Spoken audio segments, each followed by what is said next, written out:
Et si votre âme était la clé d'un monde caché, où le passé et le futur se rencontrent, et que votre frère jumeau décédé était votre seul guide? Bienvenue dans un voyage au-delà de la mort, un voyage où chaque choix pourrait être votre dernier. La nuit était épaisse de brouillard, enveloppant ma voiture comme un linceul. Je conduisais depuis des heures, chaque kilomètre me paraissant plus lourd que le précédent. Mes phares perçaient la brume, révélant la route sinueuse devant moi, un chemin que j'avais déjà parcouru d'innombrables fois auparavant. Mais cette nuit-là, j'avais une impression différente, chargée d'un sentiment de terreur inébranlable. Mon téléphone vibrait sur le siège passager, brisant le silence. Je jetai un coup d'œil à l'écran, le cœur battant. Un message de Jake disait « Ne rentre pas à la maison ». C'était de Jake. Mon frère jumeau. Les mots me frappèrent comme un coup de poing dans le ventre. Jake était mort depuis 3 ans. Ce devait être une erreur. Mes mains agrippèrent plus fort le volant, les jointures blanches alors que je luttais contre l'incrédulité. Le message est sorti de nulle part, arrivant à minuit 3, juste au moment où je passais la sortie menant à la maison de notre enfance. Au début, j'ai pensé que c'était une blague cruelle. Peut-être que quelqu'un avait piraté son numéro, ou peut-être qu'il y avait un problème dans le système. Mais je savais que ce n'était pas le cas. Le numéro était le sien. Je ne pouvais pas expliquer comment, mais je savais que ce n'était pas une erreur. C'était Jake. Et il ne voulait pas que je rentre à la maison. Pourquoi? La question résonnait dans mon esprit, plus fort que le bourdonnement du moteur de la voiture. Jake avait toujours été énigmatique, toujours en train de jouer. Mais là, je me sentais différent. Urgent. De quoi m'a-t-il prévenu? Je n'ai pas eu le temps de réfléchir. Le camion est apparu de nulle part. Et 10 secondes. C'est tout ce qu'il a fallu. 10 secondes pour vérifier un message de mon frère jumeau, ne rentre pas à la maison. 10 secondes pour perdre le contrôle. Mais voilà le truc, le chauffeur du camion, il n'était pas là. Je le jure. La route était vide. Alors qu'il ou quoi était au volant? Je fis un écart brusque, les pneus crissant alors que je tirais le volant vers la droite. La voiture a dérapé, dérapant violemment. Le verre s'est brisé. Le métal a crié. Et puis, le silence. Quand j'ouvris les yeux, la voiture était à l'envers. Ma ceinture de sécurité me maintenait en place, m'enfonçant dans la poitrine alors que je me balançais maladroitement. Le pare-brise s'était brisé et des éclats de verre scintillaient comme des diamants dans la faible lumière de la lune. Le camion avait disparu. Au début, je pensais qu'il avait peut-être continué à rouler. Peut-être que le conducteur n'avait pas remarqué l'accident. Mais alors que je sortais de l'épave, mes genoux raclant contre des éclats de verre, je réalisais que quelque chose n'allait pas. La route était vide. Pas de traces de dérapage. Pas de débris. Pas de signe d'un autre véhicule. C'était comme si le camion n'avait jamais été là. Un frisson me parcourut l'échine. Je scrutais l'obscurité, m'attendant presque à revoir ses phares, se dirigeant vers moi. Mais la route restait immobile. Silencieuse. Je ne savais même pas comment j'avais survécu. Je n'avais pas une égratignure, pas de sang, pas de douleur, rien. Juste le sentiment persistant que je ne devrais pas être ici. Mon téléphone a vibré, le son surprenait dans le silence. Je l'ai arraché du sol, mes mains tremblaient. Ne rentre pas à la maison. Le message était le même. Mais cette fois, il y avait autre chose. Un symbole, faiblement brillant sous le texte. Cela ressemblait à une fractale, en spirale sans fin vers l'intérieur, m'attirant dans ses profondeurs. Le monde a basculé, et le sol a semblé s'effondrer sous moi. Je suis tombé dans l'obscurité. Je me suis réveillé en haletant, mes poumons brûlant comme si j'avais été maintenu sous l'eau. La pièce était d'un blanc aveuglant, si lumineuse qu'elle semblait stérile, artificielle. Ma première pensée a été que j'étais dans un hôpital, mais il n'y avait pas de lit, pas de machine, pas de porte. Juste 4 murs et une seule ampoule suspendue au plafond. L'ampoule oscillait doucement, projetant des ombres déchiquetées qui dansaient sur les murs. Je me suis levé lentement, mes jambes tremblant sous moi. L'air était épais, lourd, pressant contre ma poitrine comme un poids physique. C'est alors que j'ai remarqué les empreintes de mains. Elles étaient étalées sur les murs, se chevauchant en motifs chaotiques. Certaines étaient pâles, à peine visibles, tandis que d'autres étaient fraîches, leurs bords nets et définis. Au début, j'ai pensé qu'elles étaient les miennes. Mais en appuyant ma main contre l'une des empreintes, j'ai réalisé que la taille ne correspondait pas. Ces empreintes étaient plus petites. Délicates. Comme celles d'un enfant. Un frisson me parcourut le dos. Je n'avais pas d'enfant. La pièce était silencieuse. Oppressante. Je n'entendais pas ma propre respiration, ni mon propre battement de cœur. C'était comme si l'espace autour de moi n'était pas réel. Et puis je l'ai entendu. Un murmure. Il était faible au début, comme le bruissement des feuilles, mais il devenait plus fort à chaque seconde qui passait. Les mots étaient confus, inintelligibles, mais il y avait une urgence dans eux, un désespoir qui me faisait dresser les cheveux sur la tête. Que disait-il? Qui murmurait? Je m'efforçais d'écouter, mon cœur battant à tout rompre dans mes oreilles, et soudain, les mots devinrent clairs. Trouve la clé. Avant eux. La clé de quoi? Et qui sont-ils? L'ampoule vacilla, projetant de longues ombres irrégulières sur les murs. Pendant un bref instant, j'ai cru voir un mouvement, un scintillement de quelque chose juste au bord de ma vision. Je me suis retourné, mais la pièce était vide. Où était-ce le cas? L'ampoule vacilla à nouveau, et cette fois, je la vis. Mon reflet. Il n'était pas dans un miroir. Il était dans l'ampoule, déformé par la courbe du verre. Mon visage me regardait, pâle et les yeux écarquillés, mais il y avait autre chose. Un autre visage. Celui de Jake. Ses lèvres bougèrent, prononçant silencieusement un seul mot. Secours. Je reculai en titubant, les yeux fixés sur l'ampoule. Le visage de Jake avait disparu, mais son empreinte persistait dans mon esprit, gravée dans ma vision comme une image rémanente. Ma poitrine se serra. Je ne pouvais plus respirer. Un bourdonnement sourd remplit la pièce, vibra dans mon crâne, devenant de plus en plus fort jusqu'à devenir insupportable. Et puis je la vis. Une ombre. Au début, je pensais que c'était la mienne, projetée contre le mur par la lumière oscillante. Mais ensuite elle bougea, indépendamment de moi. L'ombre se tordit et s'étira, ses bords chatoyant comme des vagues de chaleur. Lentement, elle se détacha du mur et avança. Ce n'était pas du tout une ombre. C'était une silhouette, faiblement brillante. Son contour était à peine visible, vacillant comme une flamme mourante. Son visage était un vide. Il inclina la tête, comme s'il m'étudiait, et leva la main. Je me figeai. Quand je touchai ma paume, elle toucha la sienne. Le symbole sur ma peau s'enflamma, une chaleur torride m'a fait crier. La tête de la silhouette rayonnante s'est dirigée vers l'ampoule et la pièce entière s'est dissoute dans le noir. Quand j'ai ouvert les yeux, j'étais ailleurs. La bibliothèque s'étendait à l'infini dans toutes les directions, ses étagères s'élevant vers le vide.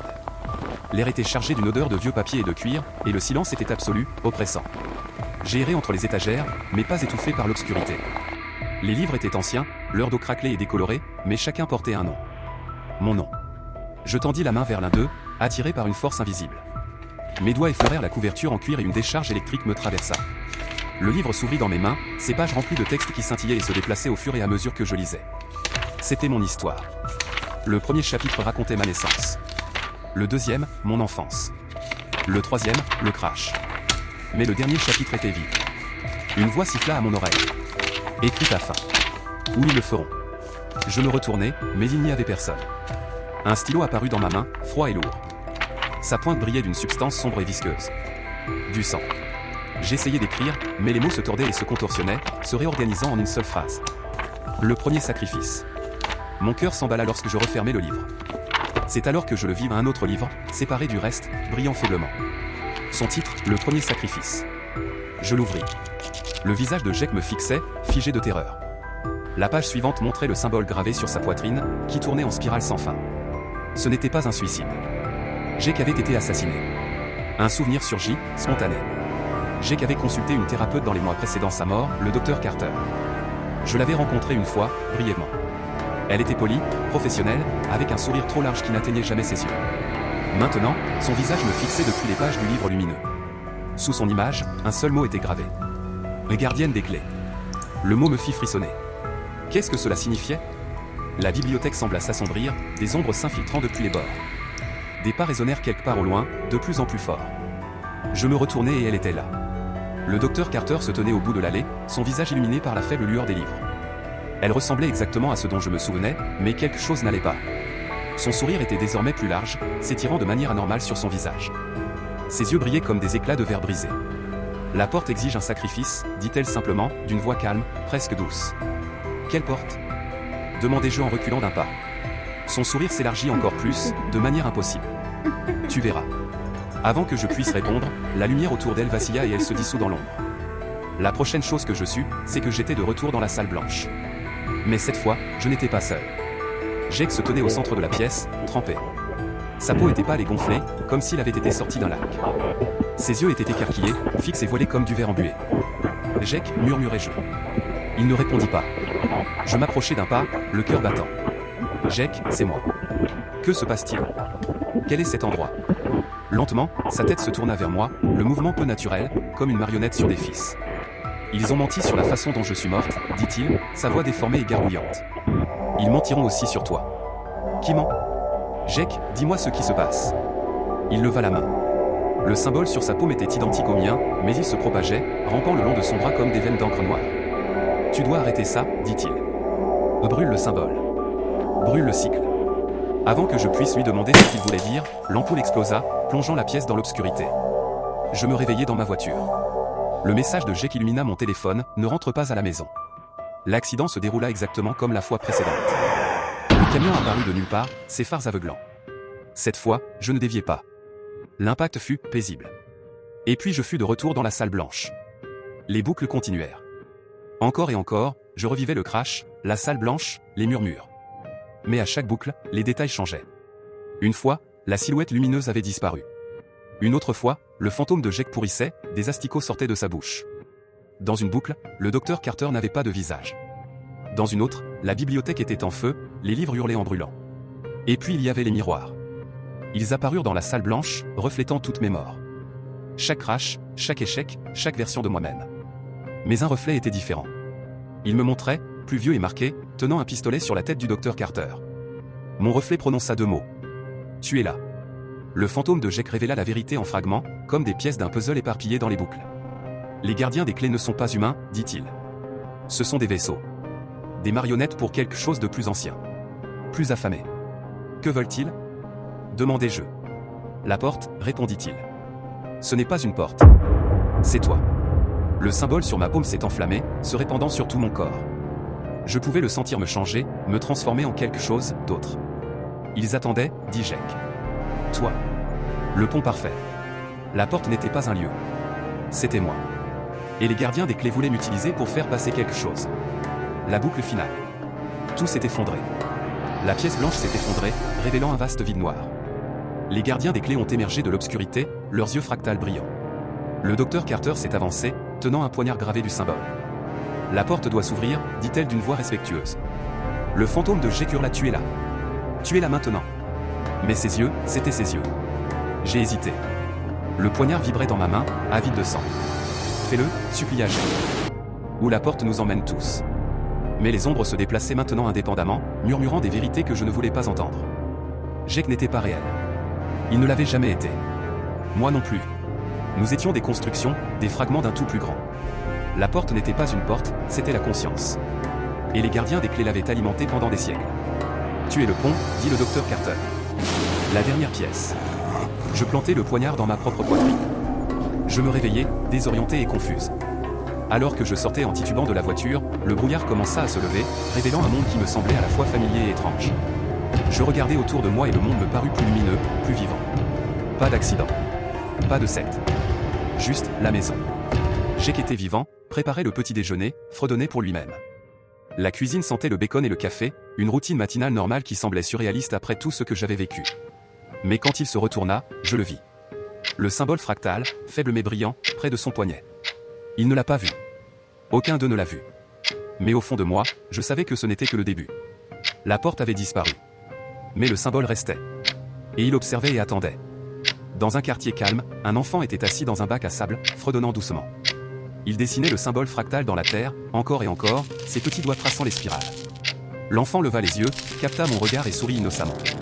Quelque part au loin, les murmures recommencèrent, résonnant dans l'air. La porte exige un sacrifice. Toujours. Qu'y a-t-il au-delà du voile de la mort ? Quel choix faisons-nous face aux ténèbres ? La porte des ombres nous attend, et c'est à nous de décider si nous la traversons ou si nous faisons demi-tour. La porte des ombres. Certaines portes sont mieux gardées fermées.